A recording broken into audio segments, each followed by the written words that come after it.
Pères et mères, fièrement, nous répondons à l'appel de devoir. Pour que les déplacés et les réfugiés rentrent à la maison.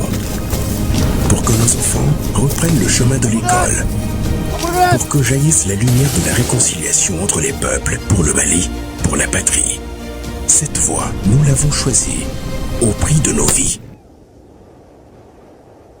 Nous défendrons nos couleurs. Et si nous laissons derrière nous, veuves et orphelins, nous vous prions, prenez soin d'eux.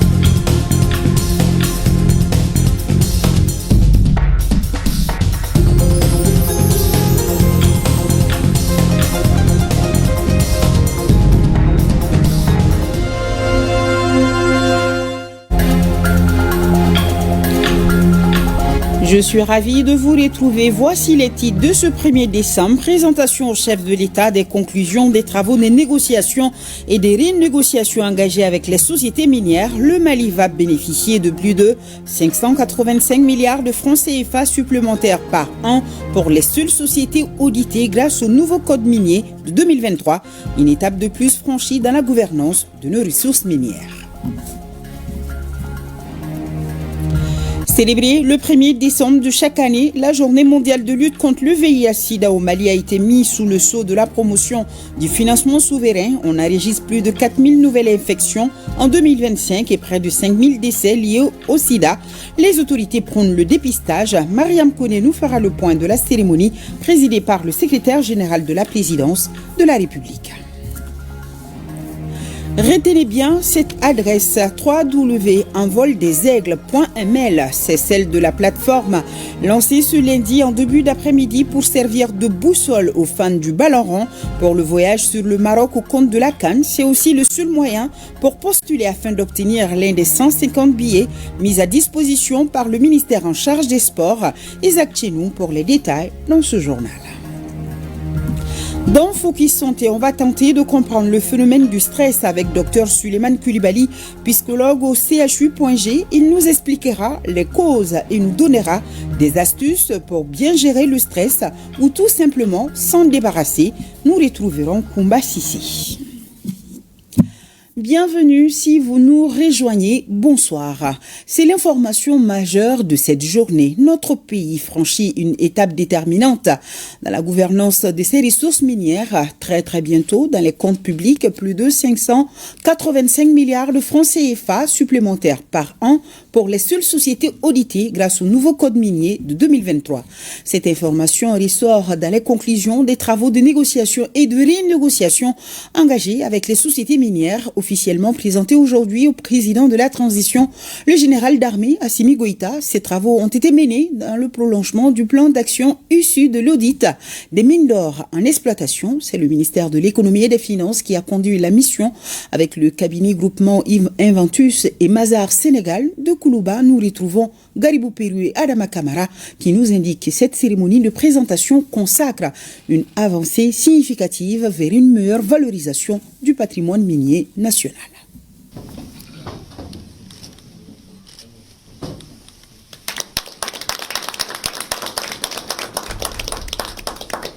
Entre les mains du président de la transition se trouve le rapport final de la commission de négociation et de renégociation avec les sociétés minières. Derrière son apparence technique, il porte une promesse et scelle un tournant historique. Ce sont plus de 585 milliards de francs CFA supplémentaires qui devraient désormais parvenir chaque année dans les caisses de l'État. Je me réjouis d'ores et déjà de ces résultats parmi lesquels nous pouvons citer le recouvrement de 761 milliards de francs CFA sur un objectif de 400 milliards et l'assujettissement de toutes les sociétés minières au Code minier 2023, augmentant ainsi les recettes publiques de 586 milliards de francs CFA par an sur les sociétés auditées, ce qui va amener l'impact de ces sociétés au budget d'État à 1022 milliards de francs CFA chaque année. Et là, il est important de rappeler que le montant total des frais engagés pour toute la mission pendant ces 3 ans, le cabinet Mazars et Ventus, l'audit, la négociation et la renégociation, les avocats maliens, les avocats étrangers, toutes les actions au niveau du CIRDI, tous les frais engagés depuis le début jusqu'à aujourd'hui s'élèvent à 2,870 milliards de francs CFA. Nous nous sommes engagés à recouvrer un montant d'environ 400 milliards de francs CFA et permettre aux sociétés de continuer leur exploitation, mais selon de nouvelles conditions. Et le deuxième objectif était un objectif structurant qui consistait effectivement à ramener l'équilibre dans ces conventions minières de manière à ce que la part de l'État ne reste pas le morceau du gâteau. Donc il s'agissait de rééquilibrer ces conventions minières, il s'agissait de s'assurer de la prise de participation effective de l'État dans ces sociétés minières et de s'assurer aussi de la pertinence et l'efficacité du contrôle dans toutes les mines. Une manne longtemps négligée est enfin reconquise. Ce rapport n'est pas une simple compilation de chiffres. Il incarne une reconquête, un renversement patient mais déterminé du rapport de force entre les multinationales et les nations détentrices de richesses naturelles. Et la mission a été conduite avec rigueur, méthode et courage. La commission de négociation et de renégociation a fait face à toutes sortes d'adversités internes et externes, de propositions, d'intimidations et de représailles au cours des travaux qui ont duré 2 ans. La commission a également fait face, dans 2 dossiers sur 17, à des actions judiciaires. Au cours de la mission, 2 sociétés ont également engagé une procédure d'arbitrage devant le Centre international pour le règlement des différends CIRDI. Excellence, Monsieur le Président de la Transition, la détermination et l'engagement, le sens tactique et l'intelligence, l'esprit d'équipe et d'anticipation ont permis de mener à terme ce combat qui n'était pas gagné d'avance et d'en sortir de façon honorable. L'audit des mines d'or en exploitation répond aux recommandations issues des assises nationales de la refondation. À ce titre, il s'inscrit directement dans la vision stratégique du président de la transition, une vision qui fait de la souveraineté économique la clé de voûte de la refondation nationale. Porté par un sens élevé de l'État, un engagement fort pour la refondation et la souveraineté économique, animé par un devoir constant de transparence et de redevabilité, vous avez bien voulu mettre en œuvre cette recommandation en confiant au ministère de l'Économie et des Finances sa mise en œuvre. Fort de ce soutien politique, nous avons élaboré les termes de référence de l'audit, lancé un appel d'offres et choisi le cabinet Eventus Mazars Sénégal pour réaliser la mission d'audit en 2022. Le rapport d'audit et ses recommandations pertinentes ont été présentés par le groupement aux plus hautes autorités le 23 mars 2023. Cette présentation a permis l'introduction d'une communication verbale en Conseil des ministres le 29 mars 2023, communication qui a abouti à l'adoption d'un plan d'action de mise en œuvre des recommandations. Il est utile ici de rappeler quelques recommandations essentielles issues de l'audit. La relecture du code minier, l'élaboration d'une loi relative au contenu local, l'élaboration d'un code de l'environnement, la relecture du code pétrolier de 2015, la création d'une société d'État de patrimoine et d'exploitation des mines Sorem Mali SA, les réformes du cadre institutionnel du secteur minier pour un meilleur contrôle de l'État, la négociation et la renégociation des contrats en cours. Longtemps, le Mali s'est contenté de miettes issues de son propre sous-sol. Longtemps, d'autres ont déterminé la valeur de ces minéraux. Cette époque touche désormais à sa fin, car aujourd'hui, c'est bien la part du lion qui revient au pays. Les trésors publics s'apprêtent à accueillir des flux financiers considérables, signe tangible d'un changement de paradigme. La souveraineté n'est plus un discours, mais une réalité comptable, donnant à la vision du président de la transition tout son sens à la marche du Mali vers son destin. Restons à Koulouba et tout en images. Le président de la transition, le général d'armée Assimi Goïta, avant de prendre part à cette réunion, a assisté à la cérémonie traditionnelle de montée des couleurs nationales. Le chef de l'État avait à ses côtés ses proches collaborateurs. Je vous rappelle que nous sommes le premier lundi du mois et ce rendez-vous, devenu une tradition, vise d'une part à entretenir une véritable cohésion et d'autre part à cultiver l'amour de la patrie. Voilà, c'était donc ce matin à Koulouba, la montée des couleurs nationales le premier lundi de chaque mois.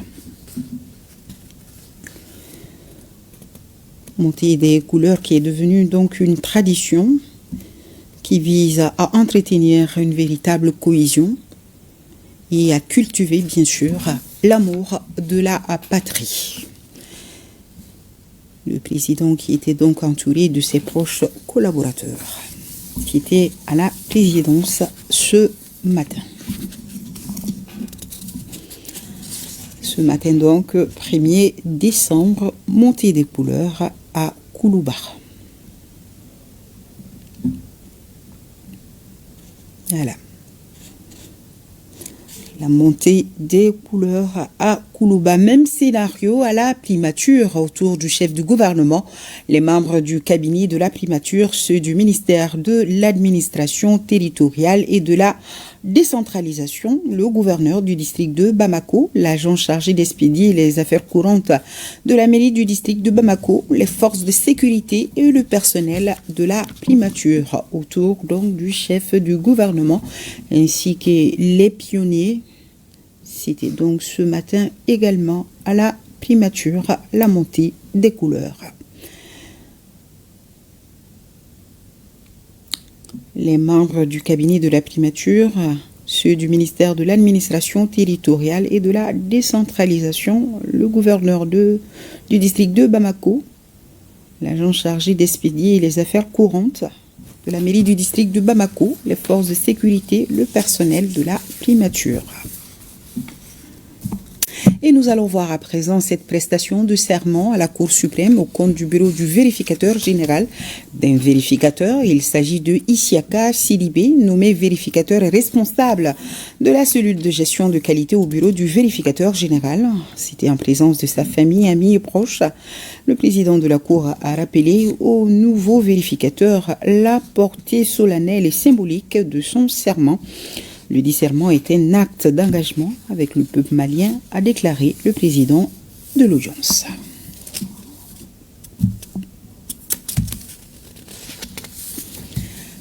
Voilà, cérémonie de prestation de serment. Célébrée le 1er décembre de chaque année, la journée mondiale de lutte contre le VIH-Sida est l'occasion de maintenir la mobilisation et de renforcer la réponse nationale face à la pandémie.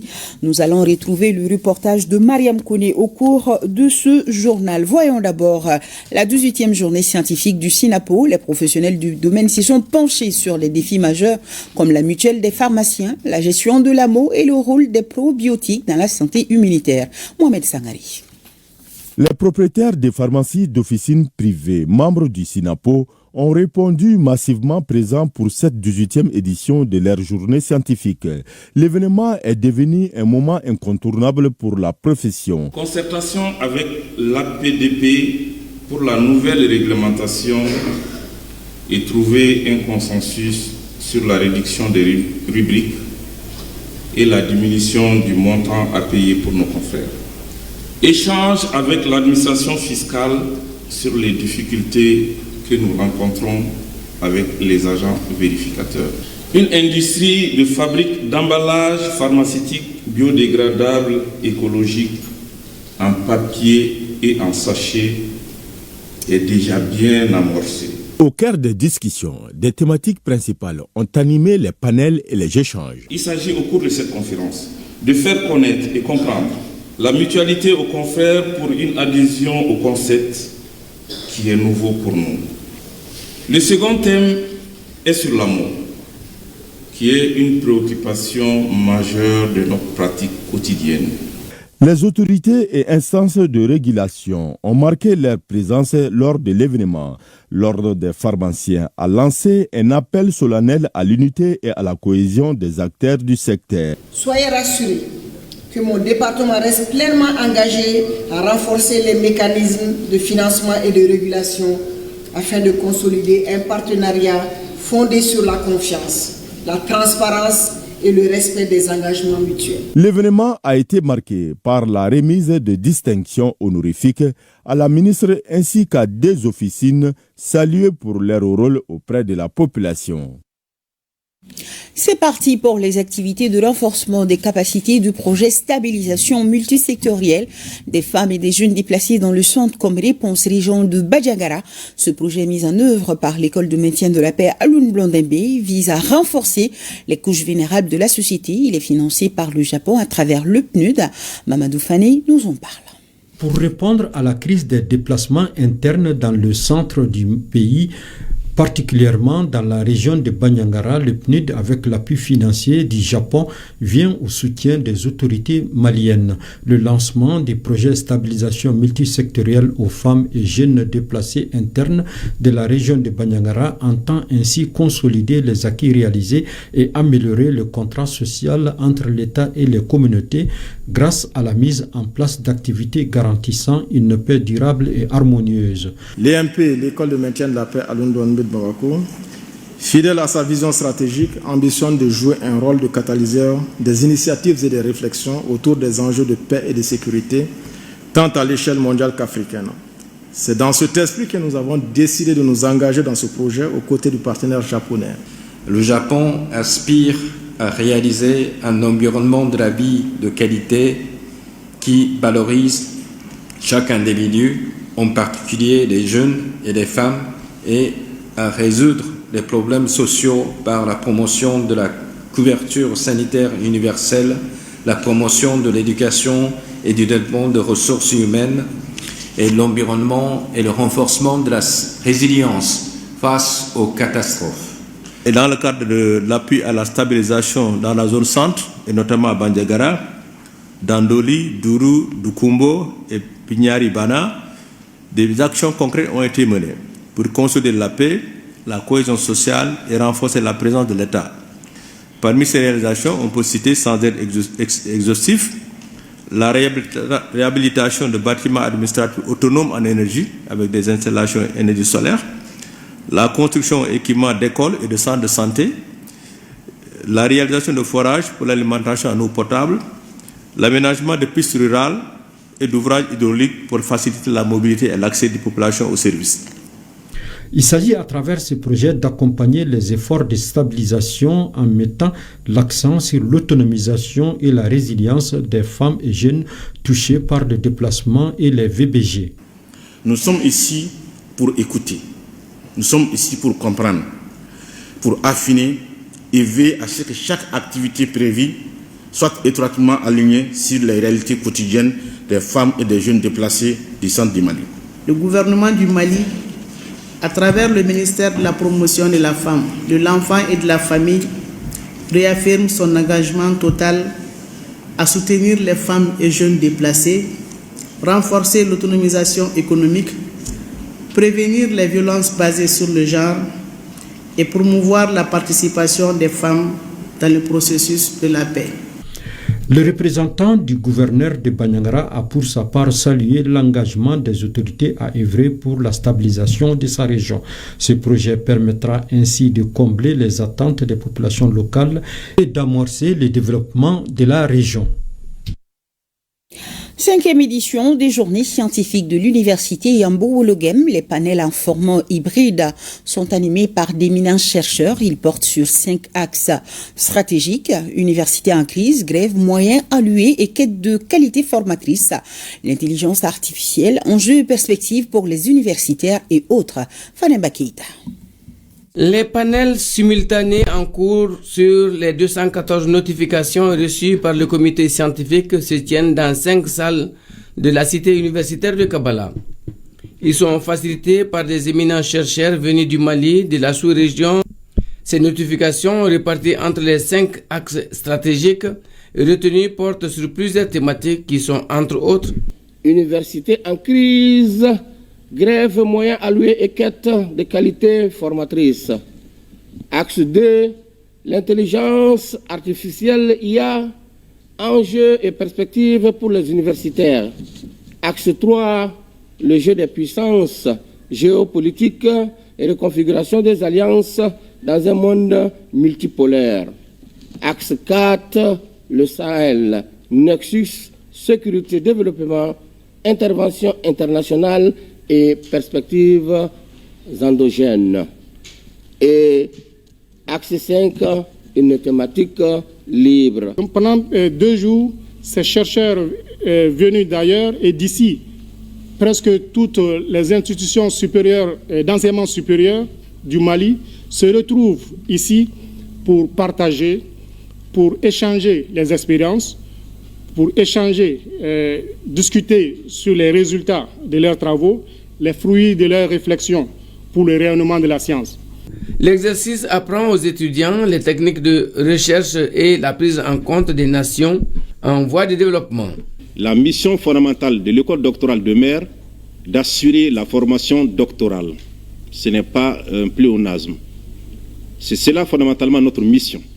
Et puisque nous avons fait le choix ensemble de nous inscrire dans la qualité, eh bien, il nous faut nous donner le moyen d'assurer cette qualité-là. Et vraiment, la thématique porte sur le regard croisé sur les enjeux de notre siècle. Et vous savez que les enjeux sont énormes. On en crée d'ailleurs chaque jour. Et c'est bon que les universitaires se retrouvent pour réfléchir et donner leur avis là-dessus sur ces enjeux-là. Ces journées scientifiques annuellement organisées et auxquelles participent des chercheurs du pays, d'Afrique, d'Europe et d'ailleurs, constituent des espaces de réflexion et de recherche de solutions aux différentes préoccupations qui entravent le développement économique des pays. 6e session du comité de pilotage du programme de développement de la zone spéciale de transformation agro-industrielle des régions de Koulikoro et périurbaine de Bamako. Le budget annuel de 2026 est estimé à plus de 4 milliards de francs CFA, nous dit Djemba Moussa Konati. Le programme de développement de la zone spéciale de transformation agro-industrielle des régions de Koulikoro et périurbaine de Bamako ambitionne de construire 35 usines de transformation agro-industrielle sur 200 hectares à Bankoumana. Parmi les résultats atteints par le programme figure aussi la création de 8000 emplois directs. Ce comité de pilotage devra permettre aux membres de faire le point des activités menées par le projet. Il fera non seulement l'examen et la validation du plan de travail, mais aussi le budget annuel de 2026, estimé à plus de 4 milliards de francs CFA. Les consultants sont en train de travailler sur le terrain et pour que nous puissions avoir tous les documents qu'il faut pour aller vers la construction de ces usines-là. Donc nous allons construire des écoles. Nous allons construire les routes. Nous allons électrifier 6 villages. Donc les bénéficiaires, il y en a beaucoup. Nous sommes à la phase pilote. Donc tous les pays de l'AES vont faire les agropoles. Pour cette phase pilote, il est prévu la mise en place de 12 pôles agro-industriels. La mise en œuvre de ce programme devra permettre de renforcer la résilience des communautés bénéficiaires et de réduire le risque d'insécurité alimentaire. La mise en œuvre des activités prioritaires identifiées dans le PTPA de 2026 permettra de rehausser à 43,6% le taux de décaissement du programme et à plus de 77% son taux d'engagement, avec comme point de mire le démarrage des travaux d'aménagement du parc agro-industriel de Bangoumana. Pour les membres du comité de pilotage, il est impératif d'aller vers l'industrialisation et la transformation de nos produits locaux. Voyons avec Alpha Maïga le lancement des travaux d'évaluation du document de la stratégie nationale de développement de la propriété intellectuelle du Mali. Reportage.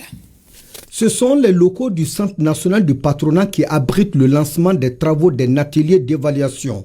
Il s'agit du document de la stratégie nationale pour moderniser la politique de propriété intellectuelle du Mali. En clair, le renforcement de son cadre juridique et institutionnel. C'est une vision, c'est un engagement collectif et une feuille de route pour les années à venir. Elle repose sur une conviction simple mais forte. La propriété intellectuelle est un levier de souveraineté et de prospérité et d'inclusion. L'initiative vise à diagnostiquer les forces et faiblesses de façon participative avec l'ensemble des parties prenantes. Les administrations concernées, les chercheurs, les entrepreneurs, les artistes, les structures de formation et les partenaires techniques et financiers. Pour saluer l'excellence des relations de coopération qui existent entre l'OMP et le Mali. L'évaluation servira de base à une nouvelle feuille de route cohérente axée sur la valorisation des créations locales, la protection des droits de propriété intellectuelle et l'adaptation aux normes internationales. Au nom du gouvernement de la République du Mali, adresser nos sincères remerciements à l'Organisation mondiale de la propriété intellectuelle OMPI pour leur appui constant, ainsi qu'à l'ensemble de nos partenaires techniques et financiers pour leur engagement à nos côtés dans ce chantier stratégique. Les recommandations attendues permettront d'actualiser la stratégie pour la rendre plus efficace, inclusive et tournée vers l'avenir. Faut-il le rappeler, le 26 avril de chaque année, c'est la journée mondiale de la propriété intellectuelle. Première session du comité de pilotage du projet d'appui à la sécurité de l'eau au Mali. Porté par la SOMAPEP, ce projet est financé par la Banque mondiale à hauteur de 60 milliards de francs CFA. Boubacar Bablé Touré pour plus de précisions. Après la signature du crédit le 7 février dernier et la mise en vigueur du projet d'appui à la sécurité de l'eau au Mali, PASEMA, en avril 2025, l'heure est à l'approbation de son plan de travail et du budget annuel au titre de 2026, cela en vue de son opérationnalisation. Porté par la SOMAPEP SA, il vise à accroître de façon considérable l'accès à un meilleur approvisionnement en eau potable et à la conservation des ressources hydriques dans les localités cibles. Ce projet intervient à un moment décisif pour notre pays, sachant que la demande en eau augmente chaque année. Les effets du changement climatique se renforcent et nos infrastructures doivent suivre un rythme d'expansion soutenu. Ce projet permet de renforcer la résilience des systèmes en zones urbaines comme en centre secondaire. Financé à hauteur de 60 milliards de francs CFA par la Banque mondiale, le projet d'appui à la sécurité de l'eau au Mali s'articule autour de 4 composantes. Renforcement de l'approvisionnement en eau de Bamako et de plusieurs centres secondaires, Mopti, San, Sévaré, Douila, Oulesebougou, Baflavé et Maïna. Conservation des ressources en eau afin d'améliorer la surveillance, la gestion durable, l'allocation équitable de l'eau, gestion rigoureuse, transparente et efficace du projet, mécanisme d'intervention d'urgence pour offrir au pays une flexibilité essentielle en cas de choc climatique. Ce projet, une fois réalisé, va non seulement garantir la santé publique des populations des zones bénéficiaires, mais aussi accompagner le développement économique et une stabilité sociale.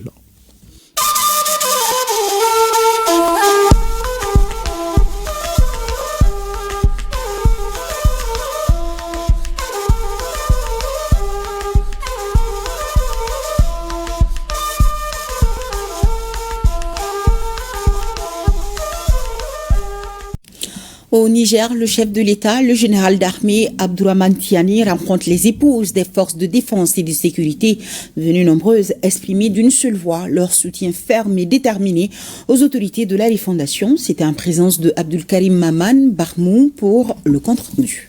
Le président de la République, chef de l'État, le général d'armée Abdourahmane Tiani, a rendu visite aux femmes et épouses des forces de défense et de sécurité regroupées à cette occasion au camp Bagagia de Niamey. L'objectif de cette visite du chef de l'État auprès de ces vaillantes femmes, épouses des forces de défense et de sécurité, c'est de témoigner la gratitude de la nation pour leur soutien à leurs époux engagés dans les opérations de défense de la patrie.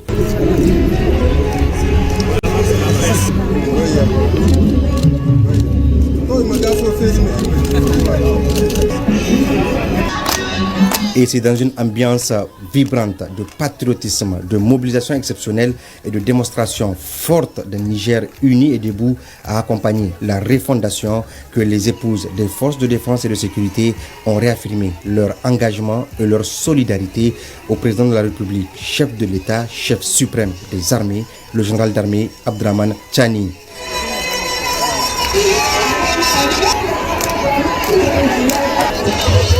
Affiches, messages de solidarité, chants patriotiques, tout était réuni ce 29 novembre 2025 au camp Bagagia de Niamey pour témoigner d'une énergie nouvelle et d'une volonté collective de soutenir les forces de défense et de sécurité et les réformes engagées. Le moment fort de cette rencontre fut la remise de cadeaux symboliques de guerriers au chef de l'État. Un geste fort destiné à incarner la bravoure, la résilience et la détermination du Niger face aux défis sécuritaires. Ce symbole traditionnel hautement significatif a été interprété comme un message clair, celui de la confiance placée dans le leadership du président de la République et dans sa vision de la refondation. Le chef de l'État, touché par cette mobilisation exceptionnelle, a salué le courage, la résilience et la contribution décisive de ces femmes, véritables relais de la nation derrière leur époux engagés pour la sécurité du pays.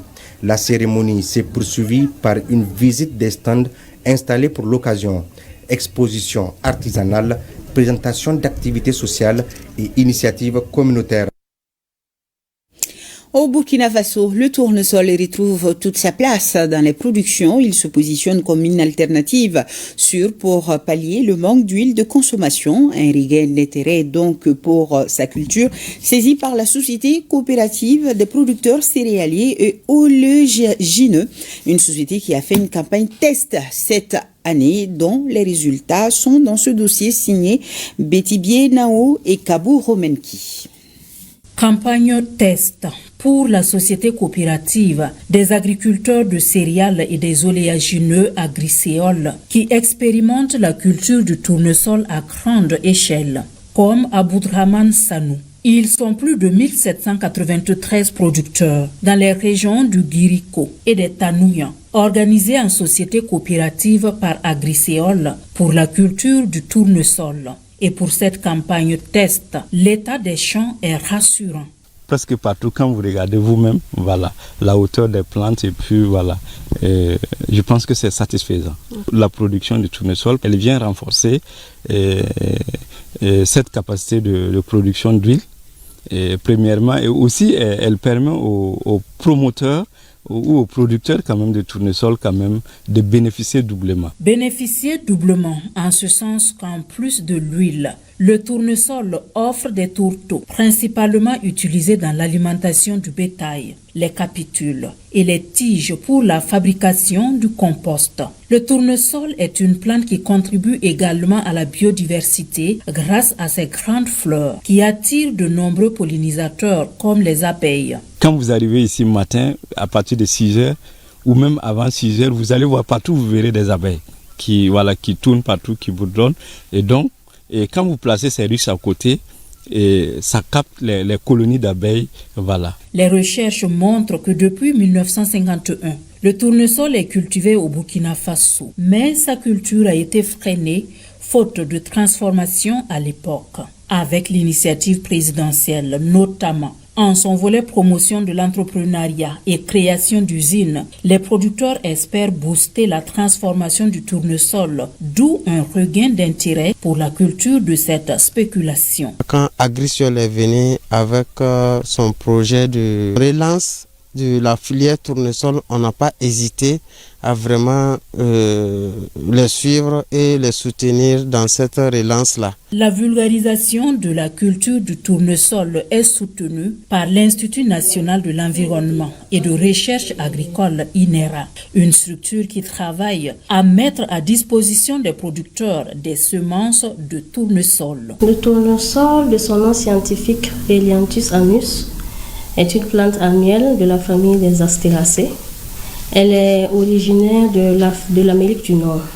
Sa culture est en train de prendre un regain d'intérêt pour pallier, n'est-ce pas, au manque d'huile sur le marché au niveau du Burkina. Selon les techniciens en la matière, le tournesol est une plante qui réussit bien au Burkina Faso avec un rendement pouvant atteindre 4 tonnes de graines à l'hectare.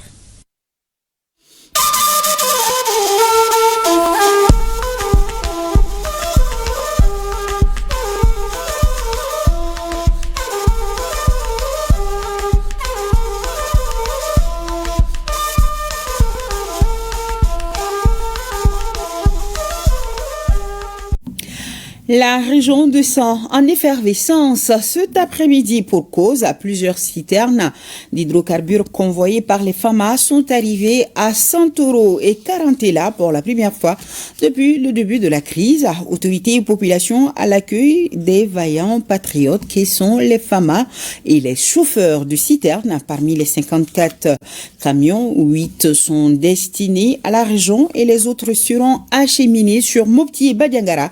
Pour plus de précision, je vous propose d'écouter Massa Sangaré, directeur de cabinet du gouvernorat de San. Il est au micro de Driss Akone. Je ne peux que remercier les plus hautes autorités de la République qui ont honoré un engagement pris pour pouvoir nous faire parvenir du carburant qui faisait défaut à la ville de San, particulièrement à la région de San. Ça fait maintenant quelques temps que nous n'avions pas de carburant. Aujourd'hui, toute la population est heureuse pour avoir reçu cette manne qui était devenue rare. Il faut vraiment saluer la population qui a été assez résiliente pendant un bon moment. Malgré les difficultés, malgré l'absence de courant, malgré l'arrêt de l'énergie de l'EDM au niveau de la région et la SOMAGEP, il faut le dire, de l'eau, la population elle est restée ferme derrière leurs autorités. Très sincèrement, nous remercions cette résilience indubitable. Je vais vraiment remercier les forces de défense et de sécurité. En exportant ces hydrocarbures, il faut les reconnaître, il faut les remercier pour cet engagement et pour cette détermination.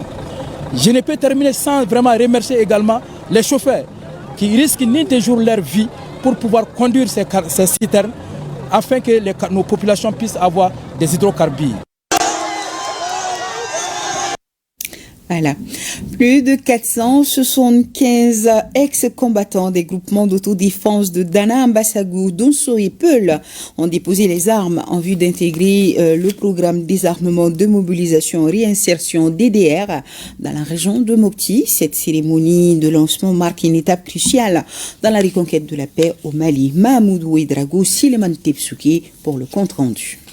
Le processus de désarmement, démobilisation et réinsertion DDR lancé dans la région de Mopti au centre d'instruction militaire de Soufourlaye, un processus qui fait désormais partie intégrante des efforts de consolidation de la paix au Mali. Beaucoup d'ex-combattants d'autodéfense ont déposé les armes en présence des autorités de la région de Mopti. Le processus que nous venons d'entamer est un processus inclusif.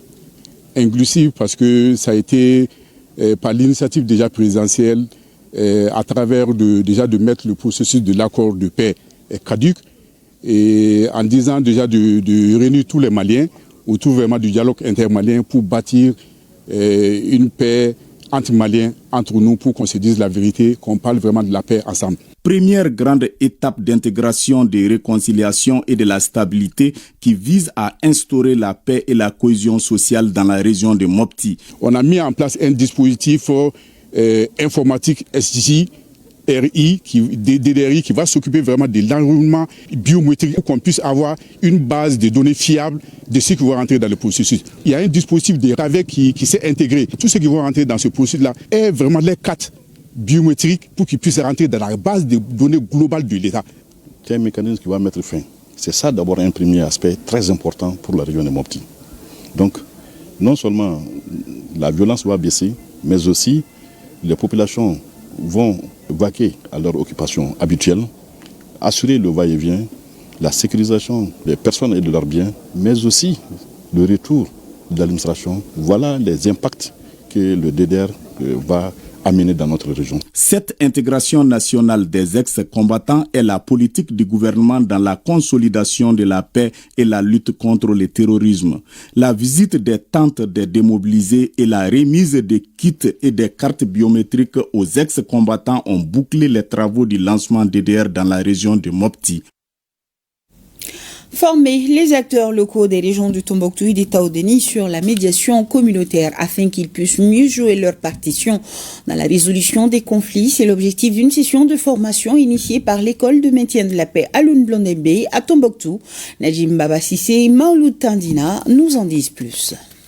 Cette session de formation de 5 jours sur la médiation communautaire initiée par l'école de maintien de la paix Alioune Blondembe avec l'appui technique du ministère de la Réconciliation, de la Paix et de la Cohésion nationale grâce à l'accompagnement de la coopération suisse a concerné les acteurs locaux des régions de Tombouctou et de Taoudeni. Je suis sûr que les connaissances apprises à l'issue de ce stage permettront à ces cadres que vous êtes de promouvoir et d'assurer l'éthique, surtout la déontologie autour de la médiation communautaire, en général et particulièrement en situation de conflit communautaire. La présente session s'est déroulée à travers des modules et outils en vue de mieux doter ces acteurs pour qu'ils puissent mieux jouer leur partition en matière de médiation. Nous avons la clarification des concepts clés de la médiation, les outils de la négociation, les mécanismes de prévention et de gestion des conflits, le processus de médiation et entre autres un exercice de simulation avec un cas pratique des 2 villages en conflit où les participants ont joué les rôles de médiateurs, de facilitateurs, d'observateurs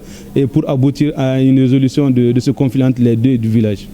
Pour tout ce qui précède, nous affirmons avoir appris beaucoup de choses, donc bien outillés pour descendre sur le terrain si besoin commande. Le gouverneur de la région de Tombouctou invite les participants à la restitution des leçons apprises. Je vous invite donc à une restitution à vos bases respectives des expériences et connaissances acquises, en vue de contribuer en tout temps et en toutes circonstances substantiellement à la prévention des conflits et à l'atténuation des tensions. La session se clôture par la remise de plusieurs attestations de reconnaissance aux membres des équipes régionales d'appui à la réconciliation des 2 régions pour leur appui technique, ainsi qu'aux participants et membres de l'encadrement. Un tableau symbole de la mystérieuse Tombouctou a été remis à l'EMP par les participants. Le consortium CRAD remet un important lot de kits scolaires aux élèves de l'école Farandjirei de Gao. Rappelez-vous que c'est ce consortium qui avait réhabilité des salles de classe. La direction et les latrines de l'établissement scolaire ont fait le point avec Alou Idrissa Maïga.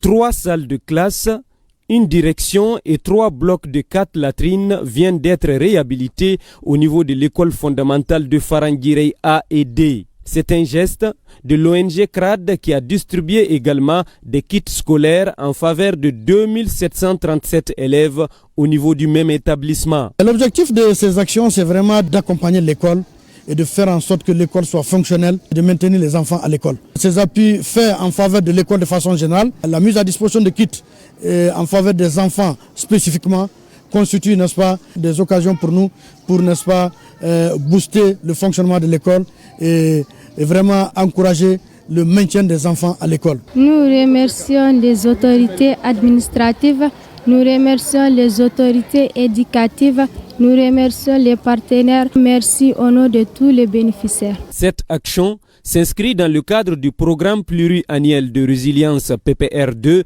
du Mali 2024-2027 dans les cercles de Gao et Bourem, région de Gao. Un programme de l'État malien financé par Education Cannot Wait.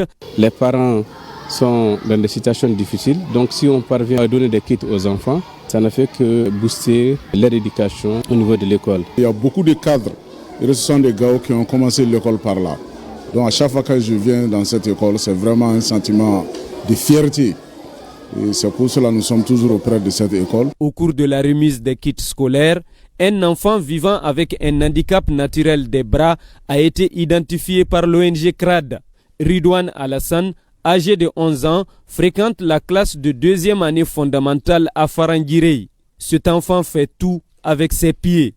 Issu d'une famille vulnérable, vivant dans une situation de pauvreté, faisant de lui une source de revenus pour sa famille, Ridouane est obligé de chômer les vendredis pour aller mobiliser de l'argent devant les mosquées afin de garantir la pitance au niveau de sa famille. Désormais, il sera pris en charge par le consortium CRAD dans le cadre de la mise en œuvre du programme pluriannuel de résilience PPR2. À présent, ce communiqué, le ministre de la Sécurité et de la Protection civile rappelle que l'utilisation des pétards et autres feux d'artifice est une pratique courante pendant les fêtes de fin d'année qui qui peut avoir de graves conséquences en raison de l'imprudence liée à leur manipulation et de leur caractère festif et amusant. Les pétards et autres feux d'artifice constituent un réel danger aussi bien pour l'environnement que pour la sécurité et la quiétude des populations.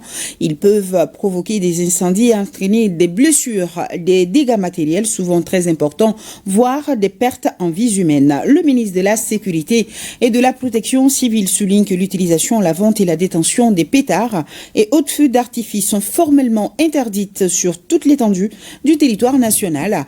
Tout contrevenant s'expose à des sanctions. Ainsi, les forces de sécurité veilleront à l'application stricte de ces mesures. Le ministre s'est compté sur la bonne compréhension et la franche collaboration de la population et un appel à l'esprit civique de toutes et de tous.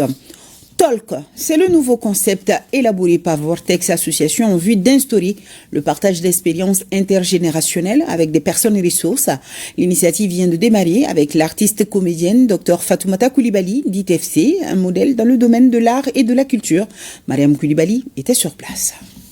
Talk ou parler en français est une initiative d'un groupe de jeunes réunis autour de Vortex Association en vue de créer un cadre de donner et de recevoir avec des personnes dont le parcours est jugé inspirant. Pour ces premiers numéros, le choix est porté sur l'artiste comédienne Fatoumata Coulibaly dite FC, une figure emblématique de la culture malienne. C'est dans l'esprit vraiment de pouvoir trouver des personnes expérimentées comme Tanti FC. Inviter ces personnes-là à prendre le micro et à parler vraiment de leur parcours afin d'inspirer la nouvelle génération. Des gens comme FC méritent d'être célébrés. Et c'est ça qui nous réunit ici tous, jeunes, vieux, voilà, je suis au milieu. La rencontre déroulée sous forme d'échange a permis à l'invité du jour de partager son parcours et sa vie avec l'auditoire. Le thème retenu est « Être une femme artiste ». Je partage mes expériences de fond en comble parce que je vais mourir un jour. C'est ça qui va rester. Et les jeunes, vous allez puiser dans ça ce qui vous plaît. Et vous allez laisser ce qui ne vous plaît pas. Docteur Fatoumata Coulibaly est une femme brave, une femme courageuse, qui a parcouru toutes les scènes de cinéma, de théâtre, j'allais dire aussi, pour montrer son talent d'actrice, son talent de communicatrice. La jeunesse a besoin de cela. Et nous pensons que ça va être un exercice important, intéressant pour les jeunes. L'initiative qui se veut pérenne entend toucher plusieurs profils dans divers domaines professionnels. Un mot de sport, retenez bien cette adresse envoldesAigles.ml. C'est celle de la plateforme lancée ce lundi à début d'après-midi pour servir de boussole aux fans du ballon rond pour le voyage sur le Maroc au compte de la CAN. C'est aussi le seul moyen pour postuler afin d'obtenir l'un des 150 billets mis à disposition par le ministère en charge des sports. Isaac Chenou pour les détails. EnvoldesAigles.ml. C'est le nom de la plateforme qui vient d'être lancée par le ministère en charge des sports en vue d'aider les sporteurs des Aigles à mieux préparer leur déplacement au Maroc. Une plateforme qui donne des renseignements sur tout ce dont un voyageur pour la CAN peut avoir besoin. Comme pour dire que le département en charge des sports ne néglige aucun détail pour faciliter le voyage marocain. Il vous donne accès à un formulaire. Et pour renseigner le formulaire, il vous donne d'abord des conditions que vous devez accepter ou ne pas accepter. Et après, jusqu'à la fin, vous devez lire ça attentivement. On a même inséré des numéros au cas où vous avez besoin d'amples informations. C'est donc une sorte de boussole qui servira d'outil d'information et d'orientation pour les Maliens à l'occasion de la CAN 2025 au Maroc. La Commission a décidé de faciliter un peu ce trajet-là et la vie des gens au niveau du Maroc. Et c'est dans ce cadre que cette plateforme a été créée, qui est la plateforme envoldesAigles.ml. envoldesAigles.ml. Et le but, c'est d'abord de pouvoir s'enregistrer. Pour aller au Maroc, il y a des critères. Et ces critères sont définis par le Maroc, le Royaume du Maroc même. Et pour cela, il y a des accès, il y a des documents à avoir avant d'accéder au niveau du Maroc. Donc nous voulons nous assurer que ceux qui ont droit et qui vont avoir ces billets d'avion répondent d'abord aux critères pour rentrer au Maroc. Donc la plateforme va permettre à ceux qui ont les documents requis pour se rendre au Maroc, participer à la CAN, puissent les télécharger et facilement puissent participer à ce tirage au sort. Et dans ce cadre-là, nous avons inclus également des liens pour pouvoir avoir l'AEVM, qui est une obligation pour rentrer dans le territoire marocain, mais également permettre à certains de télécharger l'application Yala et à se faire orienter et encadrer. Et il est important que nous puissions aider les gens à savoir comment remplir cette application Yala pour avoir la Fan ID pour accéder au niveau du stade. Cette application est l'unique moyen pour être éligible au tirage au sort pour les 150 billets mis en jeu par le département des sports. Les inscriptions des candidats pour ces billets, c'est du 1er au 7 décembre. Autre grand titre de ce journal, célébrer le 1er décembre de chaque année la journée mondiale de lutte contre le VIH-Sida est l'occasion de maintenir la mobilisation et de renforcer la réponse nationale face à la pandémie. Au Mali, on enregistre un taux de prévalence estimé à 0,76%. Plus de 5000 personnes vivent avec le VIH. Des chiffres qu'on peut réduire drastiquement avec la volonté et surtout en allant se faire dépister. L'événement placé sous la présidence du secrétaire général de la présidence de la République avait pour thème national cette année Sida, crise de financement extérieur, une opportunité pour promouvoir le financement souverain. Retrouvons le reportage de Mariam Kouni.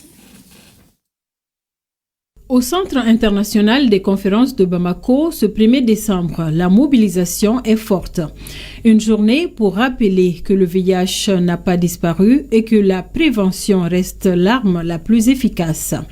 Plusieurs acteurs de santé, organisations communautaires et partenaires techniques et financiers pour marquer la journée mondiale de lutte contre le VIH-Sida. Une rencontre placée sous le thème mondial « Surmonter les perturbations, transformer la riposte au sida ». Et le Mali a choisi de l'articuler autour d'un message fort, à savoir « Sida, crise de financement extérieur, une opportunité pour promouvoir le financement souverain ». Faisant allusion à cette thématique, cette journée mondiale m'offre l'occasion de lancer un vibrant appel à l'action, à un leadership politique durable axé sur les droits de l'homme pour mettre fin au sida d'ici 2030. C'est un moment privilégié de renforcer les actions de plaidoyer pour promouvoir le financement innovant et souverain dans l'optique de soutenir les programmes de lutte contre le VIH-Sida afin d'honorer les engagements auxquels le pays a souscrit. Cette édition met l'accent sur la nécessité de renforcer la lutte, car beaucoup d'efforts restent à faire selon les organisateurs. Le Mali dispose d'un cadre multisectoriel, d'une base de partenariat technique et d'un tissu associatif très actif. Des progrès sont à noter dans le cadre de l'accès au dépistage et au traitement ont été vraiment enregistrés et les données témoignent historiquement de ces efforts soutenus. Néanmoins, plusieurs boulots affaiblissent la consolidation de ces acquis. Je réaffirme notre engagement à soutenir le Mali dans la réalisation des objectifs des 395, le renforcement du leadership national, la diversification des sources de financement, notamment innovantes et souveraines, l'intégration du VIH dans la santé primaire et les services communautaires, la promotion des droits humains, de l'équité et de l'inclusion sociale, la continuité des services dans les zones en crise, l'implication des communautés et des jeunes. Dans cette lutte de longue haleine pour un futur sans VIH, plusieurs défis doivent être relevés. Ces succès traduisent une réalité. La majorité des personnes vivant avec le VIH au Mali connaissent aujourd'hui leur statut, sont traitées et vivent mieux. Toutefois, nous ne pouvons ignorer les défis qui subsistent. La transmission de la mère à l'enfant persiste. et des enfants continuent de mourir du sida. C'est une réalité que nous devons combattre avec plus de précision et d'efficacité. Le VIH ne se combat pas seulement dans les hôpitaux. Il se combat dans les écoles, les familles, les communautés. Notre riposte doit être résiliente, inclusive, équitable et efficiente. Ce 1er décembre, un moment fort de solidarité, de sensibilisation et d'engagement renouvelé où les acteurs de santé, l'association des personnes vivant avec le VIH ou encore l'ambassadrice de la lutte contre le VIH, en l'occurrence l'artiste sénégalaise Kumba Gawlo Seck, n'ont pas manqué de livrer des messages poignants. En tant qu'artiste engagé, j'ai toujours utilisé ma voix pour sensibiliser et mobiliser à travers mes prestations et productions artistiques, dont une illustration et la réalisation en 2021 d'un single de plaidoyer et de promotion à l'accès universel aux soins intitulé AIDS, initié par le bureau de l'ONU-SIDA au Sénégal à Dakar. Ensemble, unissons nos forces pour que chaque personne ait accès au traitement, que chaque enfant puisse grandir en bonne santé et que l'inégalité face au VIH devienne un souvenir du passé. Entre messages d'espoir, actions concrètes et participation massive, Bamako montre aujourd'hui qu'elle reste déterminée. La chorale des personnes vivant avec le VIH et bien d'autres artistes ont tenu le public en haleine pendant tout le cérémonial. Au programme également des sketchs et un film documentaire qui a gagné le prix du meilleur film de sensibilisation sur le sida au FESPACO. L'un des temps forts fut la remise d'attestations à ceux-là qui ont tout donné pour cette lutte. Au cours de la journée, les visiteurs pouvaient se faire dépister gratuitement sur place. Et santé, toujours, la rédaction s'intéresse ce soir à un phénomène qui n'épargne personne. Il s'agit du stress. Chacun a sa façon de le gérer selon le motif. Si certaines personnes arrivent à s'en débarrasser facilement, d'autres par contre, non. Et c'est en ce moment que le stress devient nuisible et provoque des troubles de comportement, des maladies comme le problème gastrique, le gène respiratoire, l'angoisse, la céphalée et d'autres. Suivons Dr Souleymane Coulibaly, psychologue au CHU.G. Il va nous expliquer les causes et nous donner des astuces pour vaincre le stress. Kouma Sissé, Souleymane Diabati. Pour une raison ou une autre, beaucoup de personnes sont stressées à longueur de journée. Chez certaines, c'est temporaire et d'autres développent la forme grave. Le stress, c'est un syndrome général d'adaptation qui survient chaque fois qu'un individu confronté à une situation qu'il n'arrive pas à gérer. Il y a beaucoup de sortes de stress. Il y a le stress de la vie quotidienne. En dehors du stress de la vie quotidienne, vous avez le stress aigu. Le stress aigu, vous rentrez dans une situation très compliquée qui menace votre existence, votre vie. Il y a le stress post-traumatique. L'événement est déjà passé et vous allez faire des réactions différées par rapport à l'événement parce que vous n'avez pas oublié. Le stress peut être nuisible et être à la source de beaucoup de troubles sur le plan physique et mental. Il y a d'abord les tremblements qui peuvent être là. Vous pouvez transpirer. Il y a une hyperventilation. Il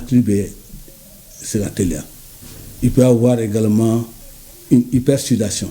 Et plus tard, ça peut entraîner des signes, des problèmes gastriques. On peut avoir la diarrhée également. Les femmes peuvent avoir vraiment des troubles des règles. Et ça peut être des troubles de l'hypertension, par exemple, des troubles cardiovasculaires, par exemple. Ça peut créer des troubles génito-urinaires. Ça, c'est le stress nuisible. Et c'est ce stress-là qui va provoquer plus tard problème de santé mentale. En dehors des maladies, le stress joue également sur notre quotidien. C'est pourquoi nous remarquons chez certaines personnes des réactions inhabituelles au niveau de la ville, du boulot et même en famille. Le stress peut modifier votre comportement. Vous devenez irritable, nerveux. vous devenez plus querulent que d'habitude. Au niveau du travail, ça peut créer, c'est-à-dire l'absentéisme. Le présentéisme, tu viens au travail, mais tu n'es pas efficace. Sur le plan social, il y a le retrait social. Parce que ça va créer une méfiance chez l'individu vis-à-vis des autres. Ça crée dans le foyer des troubles de la vie conjugale. Selon les praticiens, pour une prise en charge efficace, l'accent doit être mis sur le déclencheur, c'est-à-dire la cause du stress, et en fonction du type, le traitement peut être un accompagnement technique et dans les cas chroniques, il faut un traitement médicamenteux. Quand on connaît les déclencheurs, on va également voir les facteurs qui peuvent contribuer à aggraver l'état de stress. Donc on va essayer de les identifier également. Et ensuite, après, on développe des stratégies de coping, ce qui va permettre à la personne de développer des capacités de résilience. Et les techniques pour gérer l'angoisse, nous avons des techniques qu'on appelle des techniques de psychothérapie, comme la relaxation. Et quand l'angoisse est vraiment extrême, il faut également associer les médicaments qui sont prescrits par les psychiatres. Pour nous débarrasser du stress, nous devons adopter une bonne hygiène de vie, faire du sport, des techniques de relaxation, des exercices de respiration. Ceux-ci permettent d'éviter les complications du stress qui peuvent conduire à la dépression, provoquant un grave trouble de comportement ou même le suicide. Le Mali est en deuil, particulièrement les populations de Kaya. Beaucoup de tristesse depuis l'annonce du décès du patriarche El Hadj Amenyang à Dakar, au Sénégal. El Hadj Amenyang, un baobab, un modèle, un phare, une grande personnalité au grand cœur, très à l'écoute de son prochain, tolérant et d'une loyauté exemplaire. La cité des Rails lui rend hommage tout en soulignant son amour pour sa famille, ses proches et sa patrie, et surtout pour la région de Kaya. Retrouvons depuis notre station régionale Kansoutou Kanouti. Dès l'annonce du décès du patriarche El Hadj Amenyang depuis Dakar, hier dimanche 30 novembre 2025, elle s'est répandue à travers la ville comme une traînée de poudre. Oui, le décès de ce grand homme a provoqué une onde de choc au Mali en général et surtout à Kaya, et a aussitôt donné lieu à de nombreux hommages soulignant sa générosité, son engagement et son amour pour son pays et surtout pour Kaya. Un baobab de la région de Kaya, du Mali, de l'Afrique et de l'islam. Ce que je retiens de El Hadj Amenyang Bahame était un homme engagé. Il a vécu pour travailler pour la réussite de sa famille, de la région de Kaya, du Mali et pour le bonheur de l'islam. Il a assuré sur le plan financier, social et sur tous les plans. Le vieux Amenyang, c'est mon père. C'est un vieux, il est très gentil avec tout le monde. C'est un vieux qui aime les musulmans au Sénégal, à Bamako, dans toutes les régions du Mali. Dans toute la ville de Kaya, on l'appelle le patriarche.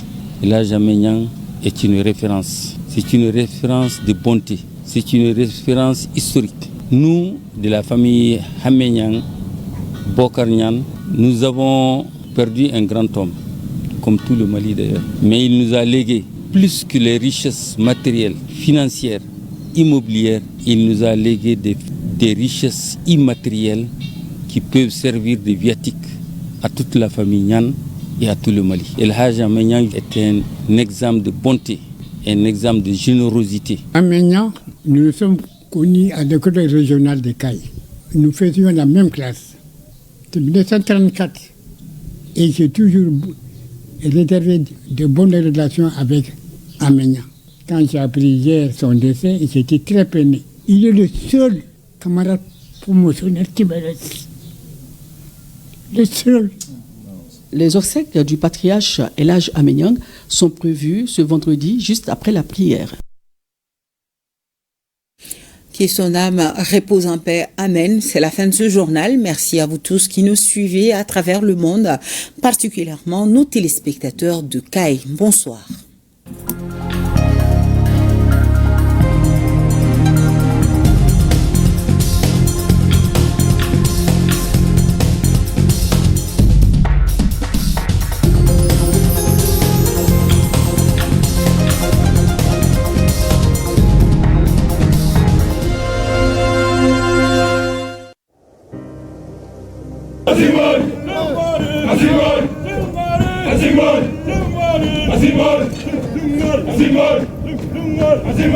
Nous laissons derrière nous tout ce que nous avons de plus cher.